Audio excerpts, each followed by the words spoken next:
So looking into a DC to DC converter market over here, there are you can see the green being the high, where there's a lot of growth expected by 2025. The medium being again North America and Canada, and the low being the South America and Africa region.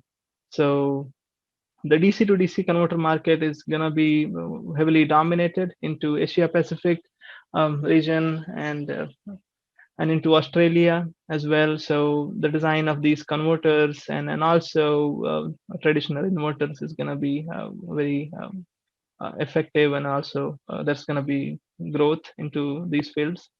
Okay, so let's look into some of the applications on what this is really used for, right? So I've been talking about energy storage and what is the typical application of energy storage here. So there are a couple of different things that energy storage could be used for.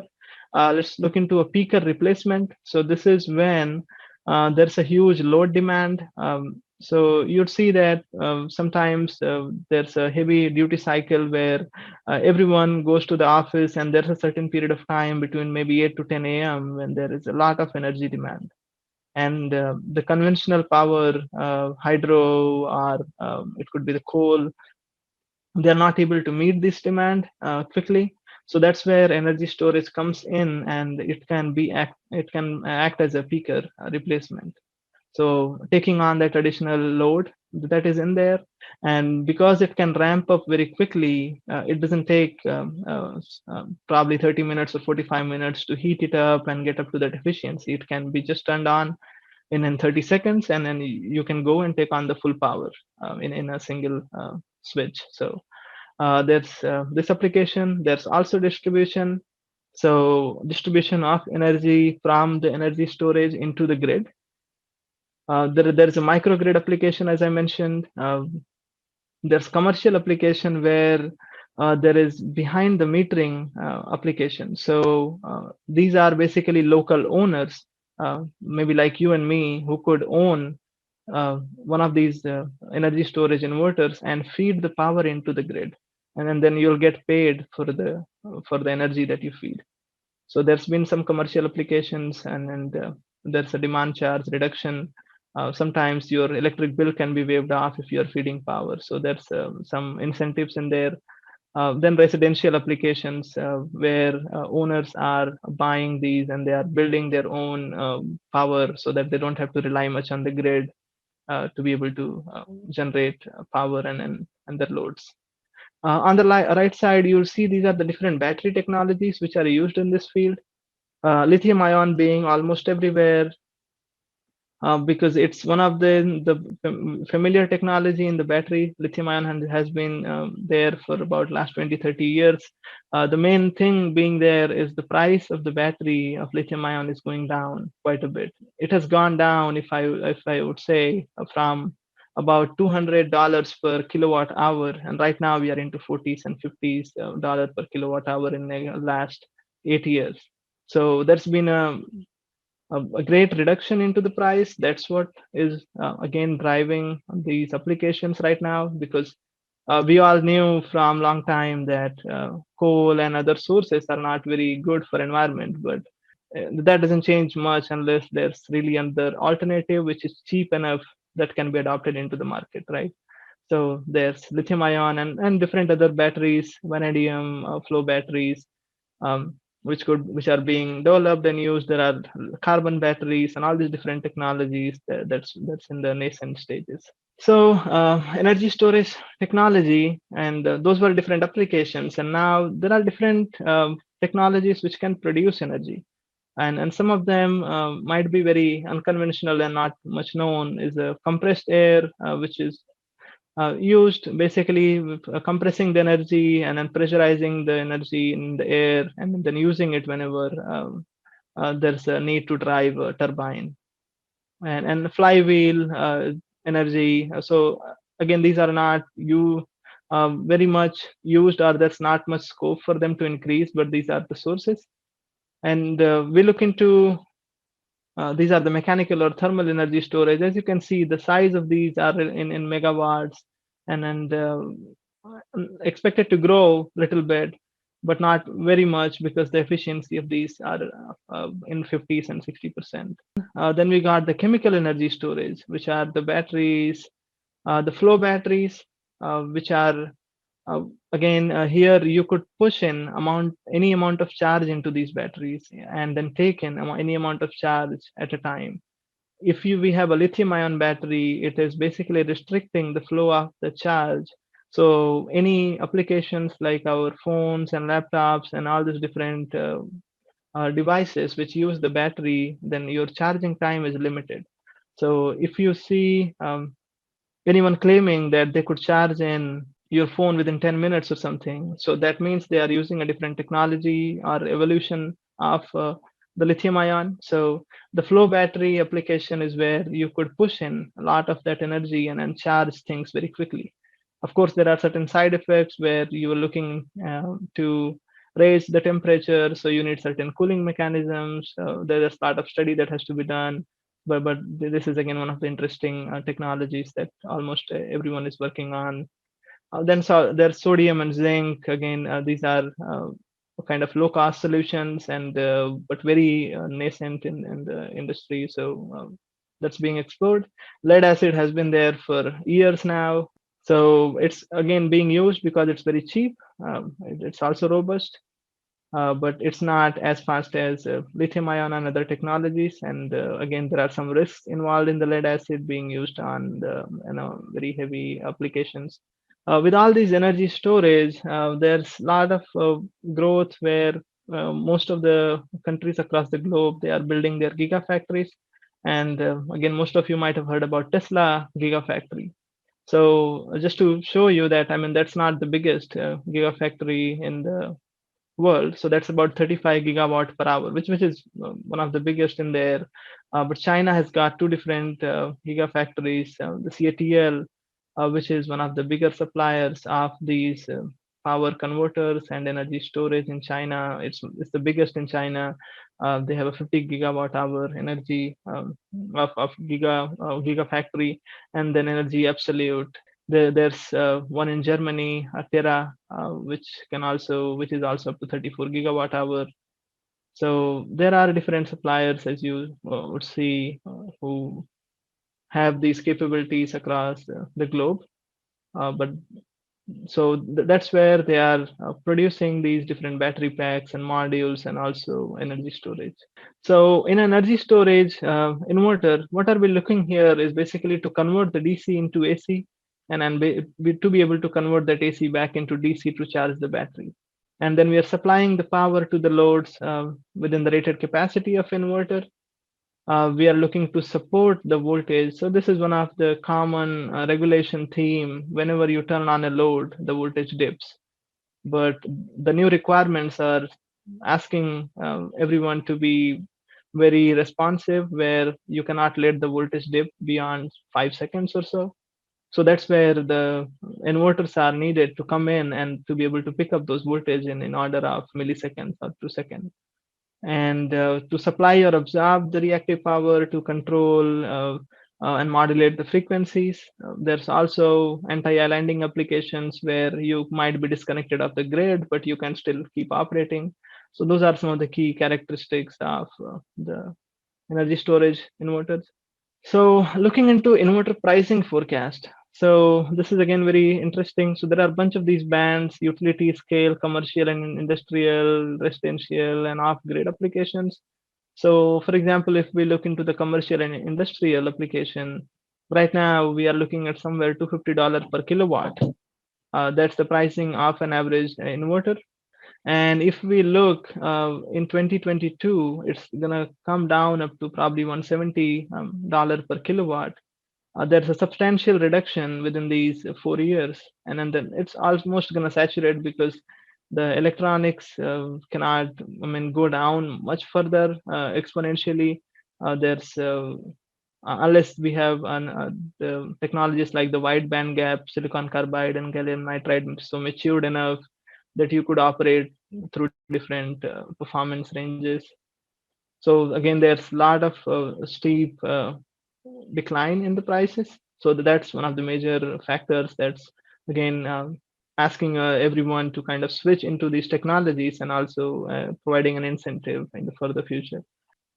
There are certain assumptions. I mean, we're looking into utility scale. There's megawatt scale of inverters into the utility. They are able to charge and then feed the power into the grid, and also to be tied into the solar. Then we got behind the metering. That's what I was mentioning. I mean, you could feed power into the grid and then also gain uh, some money from the government. So that's behind the metering. Commercial or in residential, there are other different market segments. So this is solely inverter pricing. It doesn't include any transformers or inductors or anything. I mean, this is inside whatever the component is inside inverter. So some of the key advances in power electronics topology, and what's been driving all the new changes, that there are wider voltages available. If you look into the market, we have different range of DC voltages, maybe ranging from like 100 volts to 800 or even 1000 volts. There's also 1700 volt application for the trains, locomotive, electric applications. So all of these new voltage ranges, they are utilizing the power converters such that the energy could be stored and transferred. And then we could also store some of those energies into ultra capacitors and flywheels as needed and operate at those different voltages. So higher voltage is basically driving down the cost and improving the overall economics of the inverters. There's also with the silicon carbide a possibility to reach up to 99% efficiency. So most of the inverters right now, as I have seen, are 98%. The 1% is really big number there. It's very challenging to achieve that. But I mean, it could be achieved in the future as the technology is maturing enough. There's a 4 quadrant operation requirement because we want to be operating, considering an electric vehicle application. You want to operate in the forward mode, in the drive mode. Then there's also negative speed and positive speed. So there's that main requirement which needs the inverter to operate into all these, and then that's possible. And then there is no lag time because again, if there is an outage, the power electronics device comes up very quickly and it's able to feed in the power, so the outage time is minimized. This is what I was saying as a comparison across different manufacturers. So we're looking at a couple of examples: Chevy Volt, Cadillac, CT6. So these are all the plug-in hybrid electric vehicles or hybrid electric vehicles or pure electric vehicles. So Nissan Leaf being the pure electric vehicle. Then we got the Tesla Model S, Audi A3, BMW i3. So you see their power rating, and then they have a kVA per liter. So that's what is the main focus on the design that every manufacturer is looking for. They want to produce more power given less volume. The lesser the volume, the lesser the weight, and then you can fit that into the vehicle with minimum weight and then also the minimum packaging. So at the bottom, if we look for Tesla Model S, the dual inverter, where they have packaged it so well. I mean, by looking at it, you can't really say that's about 193 kVA, but they build their bus bars and inverter such a way that you are able to fit in all of those very compact, and they have their cooling methods designed and figured out. So it's a very small shell package. And this is one of the most common packages that every manufacturer is now looking, is called an integrated solution, where you have the power converter or inverter mounted onto the top of motor. So there's the need of all the cabling and other things are eliminated because you can tie the motor and inverter together with bus bars, and now you can basically convert that energy, and there's the charger and other cooling applications are installed in there as well. So everything as a single package. So this is the Audi solution. Yeah, sorry, the Nissan Leaf and Audi has a very similar solution. I was looking into A8 and A3. Yeah, they have these integrated inverter packaging along with the motor and gearbox. So yeah, we went through some brief details about the power conversion and different applications in power electronics and different players in power electronics field. So yeah, in next few minutes, let's look into what are the typical roles which are available within power electronics. Right. So this is pretty important if you are seeking a career in power electronics. So we are looking These are the common roles available as a power electronics hardware engineer, where the engineer would be solely working on kind of a circuit design and hardware design, where it is design of the DC to DC converter boards, selecting different components such as like IGBT or MOSFETs, and how do you design the circuitry and application. So the hardware engineer would be responsible for that. You would see that I did list out a circuit design engineer. So there are two different roles which could be available, where one is focused totally on the analog circuit design, and then there's another hardware engineer who's also looking into kind of other components, if because an inverter doesn't really have the just the board. There's also bus bars and cables and other things, the harness, protections, uh, those things, current sensing, position sensing. So you need to look into all those. So that's a hardware engineer role. As a controls engineer, so this one is the main one, again, software and controls of the inverter, which is the like the heart of the inverter. You're trying to regulate the voltage or current, or turn on the device. So all of that is done by the controls engineer. So this could be a semi controls and semi software type of role, and but the knowledge of power electronics is required. That's one of the essentials to be able to go into this particular field. Then the power electronic systems engineer, where this engineer is looking at kind of a broad level to be able to integrate the whole inverter together. So the hardware engineer or controls would be focusing on their small pieces inside, and a systems engineer's job is to be able to tie all those together, understand the requirements, understand the failure modes associated with the inverter design, understand the regulations, the market and safety standards, and then all of those, and then design a product which is reliable. So that's the role of systems engineer. Then we got a field applications engineer who is not as technical as the other roles, but again, here at least basic understanding of power electronics is required. So these would be roles where one would travel to a field, or at least to look into the inverters that are being designed and power converters being designed, and to be able to troubleshoot them, to be able to look into some of the issues, and let the engineer know, and then they work it out together for the customer. And electrical power systems engineer. So again, the power electronics is also used in power systems for grid applications, as I mentioned, energy storage. So there's the scope into that field as well. So these are some of the ones. You would see the titles might change a little bit, but these are most common roles which are available, and the typical roles. Yeah, then we look into what's needed to be able to qualify for those roles, or how to prepare and get in there. So, hardware circuit analysis and simulation is one of the critical skills to be able to work as a hardware engineer or circuit design engineer. So, understanding the analog digital circuits to be able to simulate it, probably using PSpice, and then as needed also MATLAB. So you should be aware of all of those and then understand the basics. There's also scope of magnetics design, because the power electronics application also needs a design of small transformers, the gate driver circuitry. So that needs a magnetics person designing the small inductors that go into the DC to DC converters. So that's another role, skill that one should have if you're looking into this particular field. Understanding some of the standards, while I mean this is not a requirement for the roles, this could be a plus point. If you are aware, if you read through some of the standards, you would know what's required, and it could be easy once you start working on your role.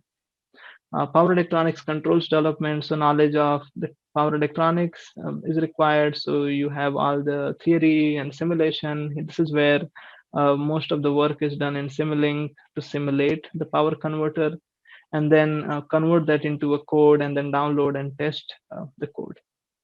There's basic understanding of batteries, motors, and embedded software which is needed. Uh, this is um, this is majorly for almost like a systems engineer role, where one should know about all these to be able to integrate the product pretty well. So looking into some of the technologies that's right now in the market into battery and permanent magnet motors, induction motors. So being aware of them on a at least on a basic level would be useful. Then this being again one of the critical ones, the design of the cooling system is required. So again, the power electronics is not just limited to electrical engineers. There's also mechanical engineering scope, which has increased a lot because that's very well needed to be able to package the whole inverter to design the cooling system for inverters. So again, it's not only electrical engineer's job to be able to design a power electronic device. You're looking a support from the mechanical person to be able to design different pieces like bus bar, the packaging, and then cooling system and everything. So understanding how a power device loss is generated. This is through all the different theory, and then you simulate it and then get those safe operating and curves. And then worst case analysis is again something that's with the hardware circuitry. So anything that you design, you should know what is the tolerance associated with that design, how do I measure it, how accurately. So all of that is done through this analysis. Understanding of semiconductor devices, at least these would be good. So you know the IGBTs and MOSFETs are very typical in any converter application now. There's also again wide band gap, the silicon carbide and gallium nitride that's being used. Understanding how gate driver circuitry works, so that would be useful. As a controls engineer, you should know how to do the stability analysis, the gain and phase analysis, and how do you design your control. There's also some optimization study scope. So this is where there are probably 10 options that you can have for a selection of like a inductor inside the power converter. But how do you know which one is good? So you run an optimization study such that you estimate which one is better depending on their performance, weight, and cost, and all those different things. So yeah, the last one in here, we are looking to be able to perform all those different things that I mentioned as the skill. There are certain softwares which you should be familiar with. One of the main one being MATLAB Simulink. So you're looking to use Simulink for topology analysis, simulation, and also coding. You can generate the code out of it. And then PSpice for circuit and layout design. So this is for hardware engineer specifically to be able to do this one and Altium both. Though they are both used in industry and both are essential. Then we got PSIM, PowerSim, which is again software to be able to do controls development and simulation. It can do little bit circuit design as well, but this is majorly used for controls. And then Creo or AutoCAD or SolidWorks. So that's again, as I mentioned, for the mechanical engineer looking to do some power electronics work, and then that's where it's useful. And also for electrical engineer who needs to visualize how these different components fit onto the inverter. And then Visio is pretty basic. Again, I just listed it out. So this is for presentation purposes, and so that you should be aware a little bit about Visio, creating block diagrams and flowcharts. Then there are these couple of simulators available online. If you need to know about a certain device, you can use this simulator and then do some loss studies. So you are familiar, and then again, when you go out in the industry, people use these simulators, so you would be aware beforehand.